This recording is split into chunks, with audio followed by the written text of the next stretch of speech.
네, 이 시간은 교구관리부 헌신 예배로 함께 드립니다.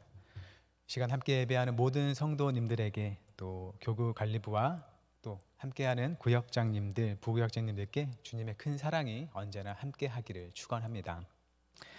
이 시간 본문인 요한 1서는 예수님의 제자인 사도 요한이 쓴 글로 알려져 있습니다. 주후 4세기에 히에로니무스라는 신학자가 이 사도 요한에 관해서 이런 일화를 남겼습니다. 사도 요한이 나이가 들어서 기력이 쇠약해져 더 이상 설교를 할 수 없게 되었습니다. 그래서 가끔씩 에베소 교회 교인들 앞에 나와서 한마디씩 권면하는 정도만 할 수 있었다고 합니다. 그런데 사도 요한은 권면할 때마다 어린 자녀들이여 서로 사랑하시오 라는 말을 늘 되풀이했습니다. 그래서 결국 계속 되풀이되는 이 말에 식상한 청중이 왜 같은 말만 계속 하는 것이요? 그 이유를 물었습니다. 그러자 사도 요한이 이렇게 대답했다고 합니다. 이것이 바로 주님의 명령이기 때문입니다. 그리고 여러분이 이것만 잘 실천한다면 그것으로 충분합니다. 라고 대답했다는 겁니다. 어떤가요? 서로 사랑하면 다른 것들은 없어도 충분하다는 이 사도 요한의 말에 여러분도 동의하시나요? 그런가요? 네. 다른 무엇보다 서로 사랑하는 게 굉장히 중요하다는 것이죠. 이것은 사도 요한만의 생각은 아니었습니다. 사도 바울도 남을 사랑하는 자는 율법을 다 이루었다라고 말했고, 또 여러 계명이 있어도 그 모든 계명이 다 내 이웃을 내 자신과 같이 사랑하라 한 그 계명에 다 들어있다고도 했습니다. 사랑은 율법의 완성이라는 거죠. 그만큼 이 사랑이 다른 모든 것들을 대표하기도 하고 또 다른 것들보다 더 우선된다고 얘기한 것입니다. 그만큼 사랑이 중요하다는 것이죠. 그래서 우리에게는 그 사랑이라는 게 우리 안에 충분히 있는지 돌아볼 필요가 있겠습니다. 이 시간 본문에서도 사도 요한은 성도들에게 사랑을 권면합니다. 7절과 8절 말씀을 제가 읽겠습니다. 사랑하는 자들아, 우리가 서로 사랑하자. 사랑은 하나님께 속한 것이니 사랑하는 자마다 하나님으로부터 나서 하나님을 알고 사랑하지 아니하는 자는 하나님을 알지 못하나니 이는 하나님은 사랑이심이라. 네, 사도 요한은 이 서신을 읽는 성도들을 향해서 사랑하는 자들아 라고 부르면서 그가 이들을 사랑한다는 것과 이들은 이 사도 요한의 사랑을 받는 자라는 걸 표현합니다. 그리고 사랑할 것을 권면하는 것이죠. 우리가 서로 사랑하자. 그 이유는 우리가 사랑이신 하나님에게서 났고 하나님을 알기 때문입니다. 하나님에게서 난 자라면 하나님의 자녀로서 그의 아버지가 되는 하나님을 닮아서 서로를 사랑하는 게 당연하다고 말하는 것이죠. 자녀가 부모의 속성을 물려받기도 하고 또 닮아가는 것과 비슷하다고 할 수 있겠습니다. 반면에 사랑을 하지 않는 사람은 그가 아무리 자기는 하나님을 잘 안다고 하더라도 실은 하나님을 아는 게 아니라고 얘기하고 있죠. 사랑이신 하나님께서는 하나님 당신을 사랑으로 표현하시기 때문에 그가 사랑하지 않는다면 사실 그는 하나님을 알지 못하는 걸 보여주는 것이라고 사도 요한은 말하는 것입니다. 여기 계신 여러분은 어떠신가요? 모두들 서로 사랑하시나요? 아마 선뜻 그렇다고 말하기 어려우실 것 같습니다. 사랑하기도 하지만 또 사랑하지 않기도 하시죠. 또 서로 잘 모르시기도 할 것 같습니다. 이 사도 요한의 말 자체는 마치 모 아니면 도와 같은 말이죠. 중간 지대가 없습니다. 사랑하면 모조리 다 사랑하거나 사랑하지 않으면 모조리 다 사랑하지 않는 것처럼 들리기도 합니다. 그런데 과연 어느 누가 모두를 다 사랑하거나 혹은 모두를 다 사랑하지 않거나 할까요? 우리가 어떤 사람은 사랑하기도 하지만 또 다른 어떤 사람은 사랑하지 않기도 합니다. 그런다고 해서 그가 이번에는 하나님을 알았다가 또 다른 때는 하나님을 몰랐다가 하지는 않겠죠. 여기서 요한이 단지 기계적으로 사랑하면 하나님을 알고 사랑하지 않으면 하나님을 모른다고 말하려는 건 아니겠습니다. 하지만 요한의 이와 같은 표현이 우리에게 분명히 드러내주고 또 생각하게 하는 게 있죠. 우리가 누군가와 함께함에도 그 사람을 사랑하지 않는다는 것은 아직 우리가 어쩌면 하나님의 사랑으로 충만하지 못하구나라는 걸 보여준다는 겁니다. 우리에게는 아직도 하나님의 사랑을 온전히 더 알아야 할 부분이 남아 있다는 것이죠. 아직 하나님의 사랑을 더 알아갈 여지가 있다는 겁니다. 사실 거의 모든 사람이 이럴 것 같다고 생각됩니다. 그리고 이런 상태를 사랑이 완전하지 않은 부정적인 상태, 그런 상황에 있구나라고도 볼 수 있겠지만, 달리 본다면 우리가 지금보다 더 나아질 기회를 갖고 있구나라고도 볼 수 있는 것이죠. 아직 미처 알지 못했던 하나님의 사랑의 깊이와 넓이를 알아가면서 자라갈 앞날이 우리 앞에 있다는 겁니다. 사도 요한은 하나님의 사랑이 우리에게 어떠한 방식으로 나타났는지를 말합니다. 9절과 10절입니다. 하나님의 사랑이 우리에게 이렇게 나타난 바 되었으니 하나님이 자기의 독생자를 세상에 보내심은 그로 말미암아 우리를 살리려 하심이라. 사랑은 여기 있으니 우리가 하나님을 사랑한 것이 아니요 하나님이 우리를 사랑하사 우리 죄를 속하기 위하여 화목제물로 그 아들을 보내셨음이라. 두 번에 걸쳐 얘기합니다.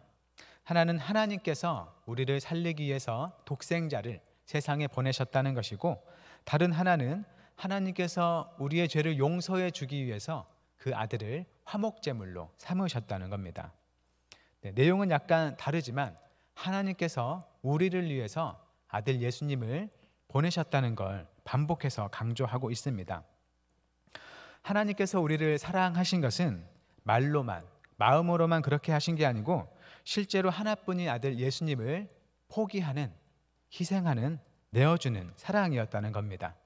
말로만 하는 사랑이 아니고 행동하는 사랑이었다는 것이죠. 볼 수 있었고 또 만지고 경험할 수 있는 사랑으로 드러내셨다는 겁니다. 10절의 시작은 이렇게 말합니다. 사랑은 여기 있으니. 사랑이란 바로 이런 겁니다 라는 얘기죠. 그게 어떤 것인가요? 우리가 하나님을 사랑한 것이 아니요 하나님이 우리를 사랑하사라고 합니다. 여기에 하나님의 사랑이 어떠한 것이고 또 우리가 배워야 할 사랑이 또 어떠한 것인지가 나타나 있습니다. 사도 요한은 방금 10절 말씀에서 하나님을 향한 우리의 사랑을 사실 부정하고 있습니다. 우리 자신은 내가 하나님을 사랑합니다, 사랑했습니다 라고 얘기할 수 있겠지만, 요한은 그런 우리의 사랑을 부정하면서 동시에 하나님께서 우리를 사랑하셔서 우리를 위해 아들을 보내셨다고 얘기합니다. 이 사랑의 모습이 바울이 로마서 5장 8절에서 말하는 사랑과 같아 보입니다. 로마서 5장 8절 말씀입니다. 우리가 아직 죄인 되었을 때에 그리스도께서 우리를 위하여 죽으심으로 하나님께서 우리에 대한 자기의 사랑을 확증하셨느니라. 우리가 아직 죄인으로서 하나님을 대적하고 하나님을 사랑하지 않을 때 하나님께서 우리를 위해서 아들을 보내시고 또 그 아들 예수님은 우리를 위해서 죽으셨다는 것이죠. 우리가 하나님께 대해서 호의적이지 않을 때, 하나님을 사랑하지 않을 때 우리에게 먼저 다가오신 그 사랑이 바로 하나님의 사랑, 그리고 우리가 배우고 행해야 할 사랑이라는 겁니다. 이 사랑은 먼저 사랑하신 그 사랑일 뿐만 아니라 실제로 행동하고 실천했던 사랑이죠.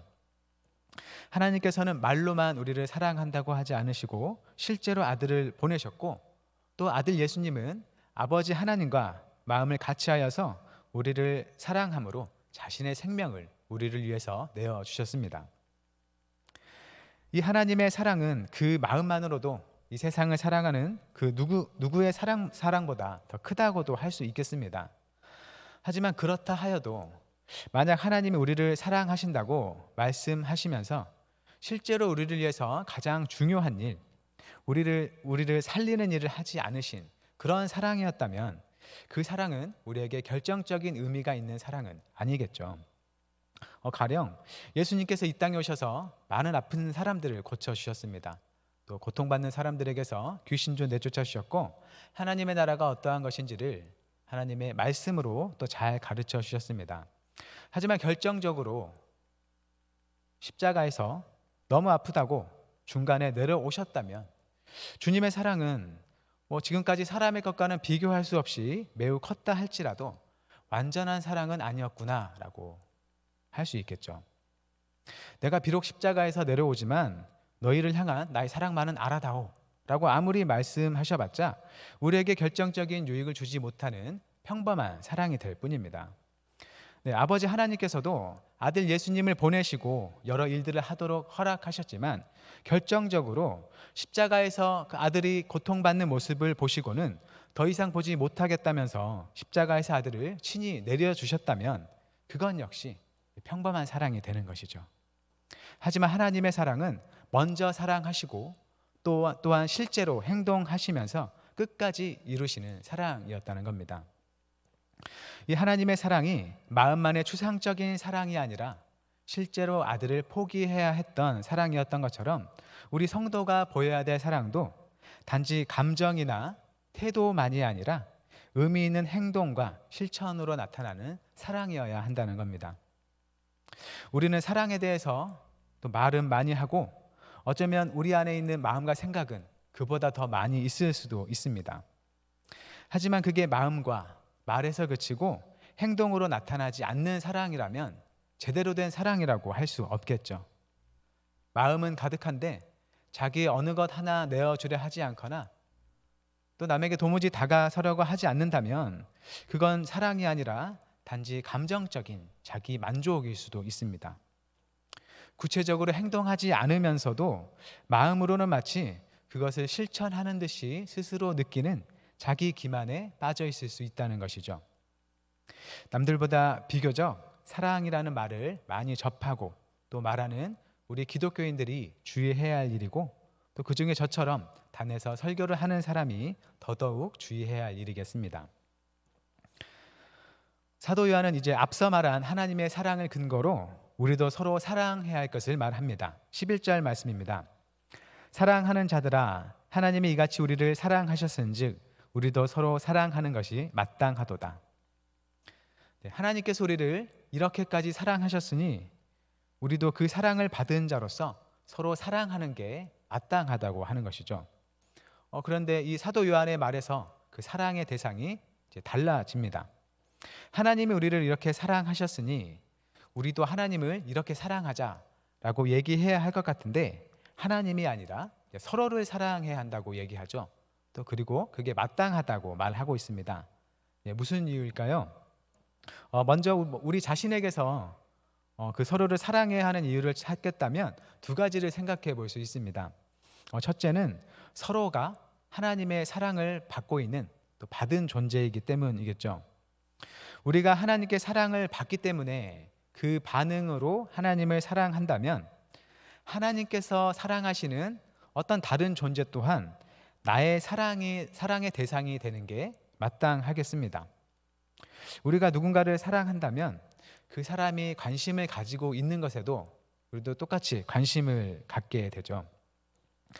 예를 들면 어떤 음악에 관심이 없던 사람이 자기가 사랑하는 사람이 음악을 매우 사랑하고 좋아한다면 그 사람도 조금씩 음악에 대해 관심을 보이고 음악에 대해서 조금씩 배워보려고 할 겁니다. 또 원래 게임에 관심이 없고 또 게임을 싫어했던 부모라도 자기 자식이 매우 게임을 좋아하고 그것에 매달려 있고 그것에서 자기의 장래 희망을 찾으려는 모습은 보인다면 처음에는 말렸을 수도 있겠지만 나중에는 자식이 잘 될 수 있게 게임과 관련된 직업도 알아봐주고 또 어떤 방식으로 자식을 도울지 고민을 하게 되겠죠. 그런 것처럼 우리가 하나님을 사랑한다면 하나님께서 사랑하시는 또 다른 이웃들, 그들에게 우리 마음도 함께 가기 마련이라는 겁니다.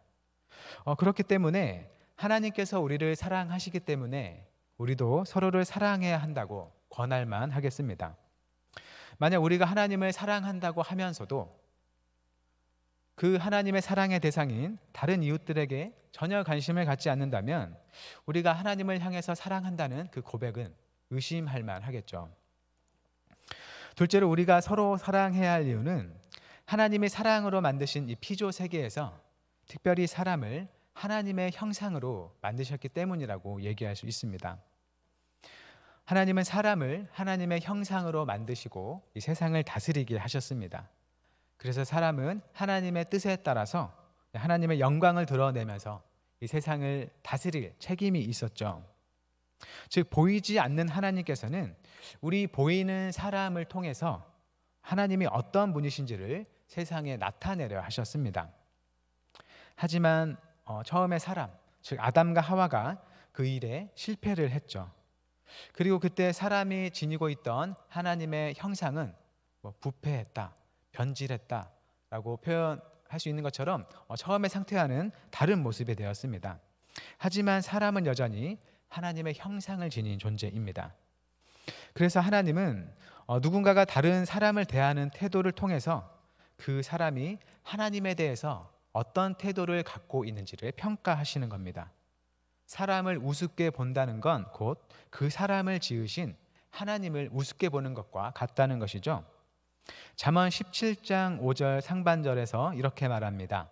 가난한 자를 조롱하는 자는 그를 지으신 주를 멸시하는 자요. 우리 눈앞에 어떤 그림이 있어서 그 그림에 대한 평가를 한다면 그 평가는 무엇에 대한 평가일까요? 네, 그림 자체에 대한 평가로 그칠 수도 있겠지만 그 그림을 그린 화가에 대한 평가가 되기도 합니다. 그림이 참 멋지다라고 하면 그림이 이것저것 참 멋지게 잘 그려졌다라고 얘기할 수도 있겠지만 그 그림을 그린 화가에 대한 칭찬이기도 하죠. 또 반대로 이 그림 참 형편없다라고 얘기하면 이 그림 자체로 참 못났다고도 할 수 있겠지만 이 그림을 그린 화가가 참 그림을 못 그리는구나 하는 나쁜 평가가 되기도 합니다.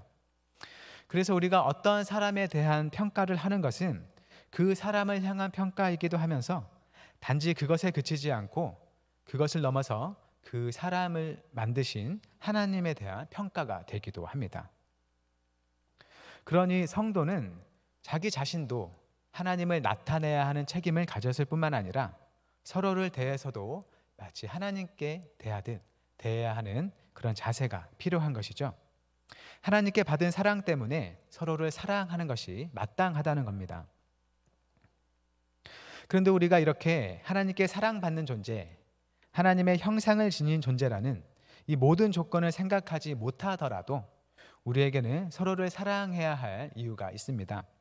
바로 하나님이 우리에 대해서 조건 없이 먼저 사랑하셨기 때문이죠.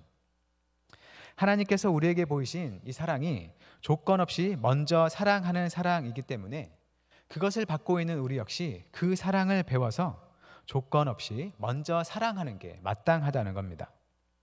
이 사람은 그 어떠함 때문에 사랑하고 저 사람은 그 어떠함 때문에 사랑하지 않고 그게 아니라 우리가 죄인일 때 먼저 다가오셔서 우리를 품어주신 그 하나님처럼 우리에게도 상대방이 가진 어떤 조건에 제약받지 않고 먼저 사랑할 수 있는 그 사랑의 힘이 있다는 것이죠. 우리에게 그러한 사랑이 있을 때 하나님께서 참으로 우리와 함께 하신다고 말합니다. 본문 12절 말씀입니다. 어느 때나 하나님을 본 사람이 없으되 만일 우리가 서로 사랑하면 하나님이 우리 안에 거하시고 그의 사랑이 우리 안에 온전히 이루어지느니라. 하나님은 보이지 않습니다. 그래서 어느 때나 하나님을 계신 그대로 본 사람은 없습니다. 하나님이 우리와 함께 계시는지 떠나 계시는지 우리 눈에는 보이지 않죠. 하지만 요한은 우리가 하나님께서 우리에게 보이신 그 사랑으로 서로 사랑하면 하나님의 임재가 분명해진다고 얘기합니다. 하나님의 사랑이 우리 안에 더욱 뚜렷하게 나타난다는 것이죠. 우리가 서로를 사랑하는 만큼 우리 안에 그 하나님의 사랑이 더욱 온전해진다고 얘기하는 겁니다. 하나님의 사랑은 원래 부족하지 않고 온전한 것이죠. 하지만 그것이 우리의 사랑의 교제를 통해서 우리가 더 잘 알 수 있도록 경험된다는 겁니다. 주님께서 부르시는 신앙 공동체, 즉 교회는 바로 그러한 곳이 돼야 한다는 것이죠. 이어서 13절 이하에서 사도 요한은 하나님이 우리와 함께 하심을 알게 하는 세 가지를 언급합니다. 성령과 믿음과 또 사랑입니다. 우리 안에 계신 성령과 또 사도의 증언을 받아들여 예수님을 주님으로 고백하는 것, 그리고 하나님의 사랑 안에 거하는 것, 즉 그 사랑을 받아들이고 그 사랑을 따라 사는 것, 이 세 가지를 말합니다. 이것이 있을 때 성도는 주님의 심판날에 대해서도 두려워하지 않고 담대함을 가지고 주님의 온전한 사랑 안에 살아갈 수 있다는 것이죠. 성령이 계시고 또 주님을 믿기도 하지만 주님의 사랑을 내 안에 잘 받아들이지 못하고 그분의 사랑의 명령에 순종하지 않고 살아간다면 그 불순종은 우리 안에 담대함이 아니라 두려움을 낳게 한다는 겁니다. 하지만 하나님의 사랑을 따라 산다면 그 사랑은 우리 자신에 대한 어떤 장래에 대한 염려를 끊어내고 주님만을 바라보게 하기 때문에 우리 안에 두려움이 아니라 주님을 향한 소망을 이루어내는 것이죠. 마지막으로 사도 요한은 다시 한번 우리가 사랑해야 하는 이유와 근거에 대해서 말합니다. 19절입니다. 우리가 사랑함은 그가 먼저 우리를 사랑하셨습니다. 우리는 서로 사랑해야 하는데 그 이유가 하나님께서 먼저 우리를 사랑하셨기 때문이고 또 하나님이 먼저 우리를 사랑하셨기 때문에 그 사랑을 힘입어서 우리도 사랑할 수 있다는 겁니다. 20절과 21절은 그렇다면 우리를 먼저 사랑하시는 하나님을 향해서 우리가 어떻게 해야 하는지를 말합니다. 20절과 21절입니다. 누구든지 하나님을 사랑하노라 하고 그 형제를 미워하면 이는 거짓말하는 자니 보는 바 그 형제를 사랑하지 아니하는 자는 보지 못하는 바 하나님을 사랑할 수 없느니라. 우리가 이 계명을 주께 받았나니 하나님을 사랑하는 자는 또 그 형제를 사랑할지니라. 하나님이 우리를 먼저 사랑하셨으니 나도 하나님을 사랑합니다 라는 말은 쉽게 할 수 있습니다. 하지만 그 말이 진실이 되기 위해서는 또 그런 나의 고백이 진심이 되기 위해서는 하나님이 나에게 가까이 주신 이웃을 사랑해야 하는 요구가 따릅니다. 눈에 보이는 사람조차 사랑하지 못하면 보이지 않는 하나님은 더더욱 사랑할 수 없다는 것이죠. 사람에 대한 사랑이 없는 하나님 사랑은 불가능하다는 겁니다. 나는 만나는 사람마다 다 싫은데 그래서 나는 오직 하나님만 사랑하고 있어. 하나님만을 찬양해. 라는 식의 신앙 고백은 사실 거짓이라는 겁니다. 하나님에 대한 사랑은 반드시 사람에 대한 사랑으로 나타난다는 겁니다.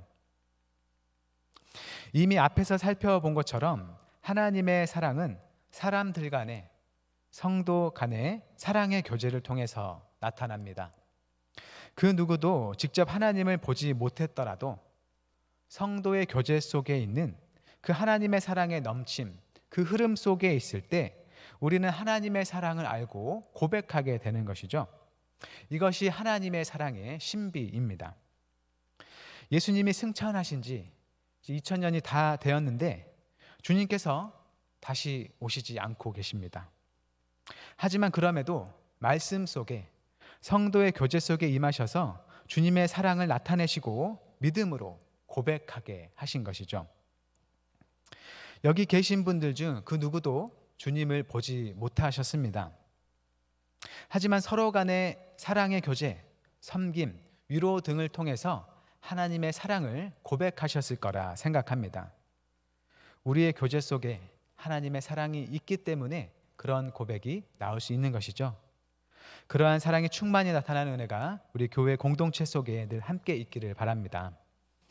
우리 한영교회 성도님들의 교제는 주로 각 교구 안에 속해 있는 구역에서 일어납니다. 물론 직분자들의 모임이 있고 또 성교회들도 있지만 기본적으로는 구역이 중심이죠.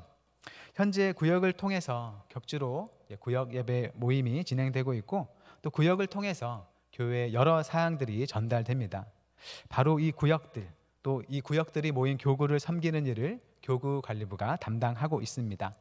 교구 관리부를 간단히 소개하겠습니다. 교구 관리부는요, 다음에 임원들께서 봉사하고 계시는데요. 부장 권혁재 권사님을 비롯해서 여러분들이 우리 교구를 위해서 섬기고 계시는데 각 교구 서구가 따로 계신 걸 볼 수 있습니다. 이 교구별 서기들께서는 현재 구역장님들이 제출한 구역 보고서를 취합해 주시고 정리해 주시면서 교구에 속한 임원의 역할을 감당해주고 계십니다. 교구관리부는 주로 다음의 역할을 감당하는데요. 구역 권찰 모임을 지원합니다. 현재는 코로나 때문에 줌으로 모임을 하고 있고요. 또 아침에 각 구역으로 가정 예배서와 또 공동체 성경 읽기를 발송하기도 하고, 또 우리가 사람들을 찾아갈 때 필요한 여러 선물들을 또 준비해 주기도 하고요. 무엇보다 각 교구의 구역장, 부구역장님들과 협력해서 교구 내의 행사들과 여러 일들을 진행하고, 또 모든 구역원들이 하나님을 잘 섬기고 또 주님 안에서 잘 교제할 수 있도록 힘쓰고 계십니다. 코로나 상황 때문에 우리가 할 수 있는 일들이 많지는 않습니다. 하지만 그 안에서 잘 할 수 있도록 노력하고 있습니다. 이 교구 관리부와 또 모든 구역장, 부구역장님들의 수고, 그리고 함께하는 구역원들의 참여를 통해서 우리 교회가 하나님을 사랑하고 또 서로를 사랑하고 그 모습으로 주님의 사랑을 나타내고 전할 수 있기를 바랍니다. 우리가 하는 모든 수고에 하나님의 은총과 서로를 향한 사랑이 늘 있기를 바랍니다. 우리 모두를 위해 수고하시는 교구 관리부와 또 구역장, 부구역장님들을 위해서 잠시 감사와 격려의 박수를 드렸으면 좋겠습니다.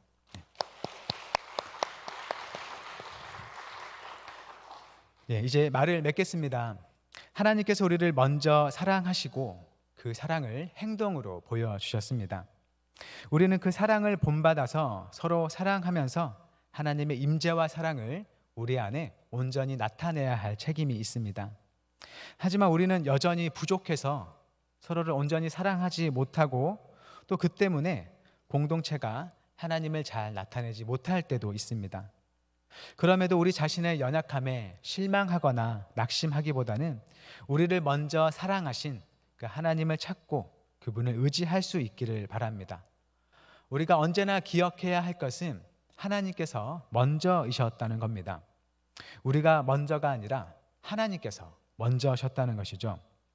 그러니 마치 우리가 먼저인 것처럼 우리 스스로 그 사랑을 짜내려 하지 말고 하나님께서 먼저 보이신 그 사랑을 찾고 그 안에 잠겨서 지낼 수 있기를 바랍니다. 그럴 때에야 우리가 지치지 않고 하나님과 함께 하면서 우리 공동체를 위해서 하나님의 사랑이 서로에게 또한 세상으로 흘러갈 수 있을 겁니다. 또 우리 스스로가 먼저인 듯 나는 받은 사랑 없이 먼저 남들을 사랑하는 사람인 것처럼 교만해져서도 안 되겠습니다. 우리가 사랑하는 건 어디까지나 그렇게 할 수 있는 사랑을 하나님께로부터 받았기 때문에 할 수 있는 겁니다. 나는 사랑하는데 왜 남들은 이렇게 사랑이 없을까라고 다른 사람을 비난하기보다는 그 사람들에게도 내가 받은 그 하나님의 사랑이 부어지기를 간구하는 여유가 있기를 바랍니다. 지금은 참 어려운 시대입니다. 모두가 어렵죠. 하지만 사람들이 삶이 어려워도 좀처럼 교회를 찾아오지는 않는 것 같습니다. 우리는 세상을 향해서 손을 펼치고 있다고 생각하고 그들을 참 따뜻하게 맞을 준비가 된 것처럼 여길지 몰라도 그들은 그렇게 생각하지 않는 것 같습니다. 외롭고 힘들어도 이곳을 찾아오지 않고 그저 혼자 버티고 스스로 해결하려 합니다. 우리는 생명과 치유를 말하고 있지만 그들에게는 그렇게 보이지 않는 것처럼 느껴지기도 합니다. 우리 안에 우리가 말하는 생명과의 치유가 정말 서로 간의 사랑과 하나님의 사랑을 통해 가득 차서 세상을 향해서 정말 힘이 되는 곳, 그들이 찾아와서 위로를 얻을 수 있는 곳이 됐으면 좋겠습니다. 사실 교회마저 어렵습니다. 그렇지만 교회로서의 정체성을 지키는 것마저 어려워져서는 안 되겠습니다. 어쩌면 지금 시대에 많은 교회가 교회로서의 정체성을 잃어버리고 그 존재의 의미와 목적이 희미해진 건 아닌지 생각됩니다. 하나님의 사랑을 의지하는 공동체라기보다는 인간의 종교적인 이기심을 채우려는 그런 단체가 된 것 같은 모습도 보이죠. 그러한 흐름 속에서 늘 깨어 있어 우리 교회를 바르게 지켜갈 수 있기를 바랍니다. 다른 무엇보다 언제나 사랑이 우선이고, 그래서 다른 모든 것들이 이 사랑의 기준 앞에서 중요해지기도 하고 또 중요해지지 않기도 하는 그런 지혜로운 공동체가 됐으면 좋겠습니다. 우리는 부족합니다. 잘 살펴보면 늘 부족하고 부족하지 않을 때가 없는 것처럼 느껴질 수 있습니다. 하지만 그 부족함 때문에 더 겸손하게 되고, 그래서 하나님의 말씀과 뜻에 더 귀 기울이려 하고, 또 서로의 의견에 귀 기울이려 한다면 그 안에 전보다 더 사랑이 흐르고 더 나은 공동체, 이전보다 더 사랑을 나타낼 수 있는 공동체가 될 거라 생각합니다. 하나님께서 먼저 보이신 그 사랑을 본받으면서 교회와 각 구역을 하나님의 사랑으로 채우는 우리가 됐으면 좋겠습니다. 하나님을 사랑하면서 또한 형제를 사랑함으로 하나님의 사랑을 우리 안에 이루고 또 세상을 살려내는 모든 한영교회 성도님들이 되시기를 주님의 이름으로 축원합니다. 기도하겠습니다. 사랑의 하나님, 우리에게 먼저 보이신 그 사랑으로 우리를 하나님과 화목하게 하신 은혜에 감사드립니다. 주님께서 생명의 말씀으로 우리를 살리실 뿐만 아니라 몸소 생명을 내어주셔서 우리에게 새로운 삶을 허락하여 주시니 감사드립니다. 주님의 그 사랑을 본받아서 우리 또한 먼저 서로를 사랑할 수 있도록 인도하옵소서. 말로만 아니라 실천하는 행동으로서 서로를 세워주고 일으켜주는 공동체가 되게 하옵소서. 모든 교인들의 믿음을 위해서 수고하는 교구관리부와 모든 구역장, 부구역장님들에게 복을 주시고 하는 모든 일을 능히 감당하도록 은혜를 더하여 주옵소서. 이 시간 함께 예배하는 모든 이들에게 주님의 임재와 사랑이 늘 충만히 거하길 구하오며 예수님의 이름으로 기도드립니다. 아멘.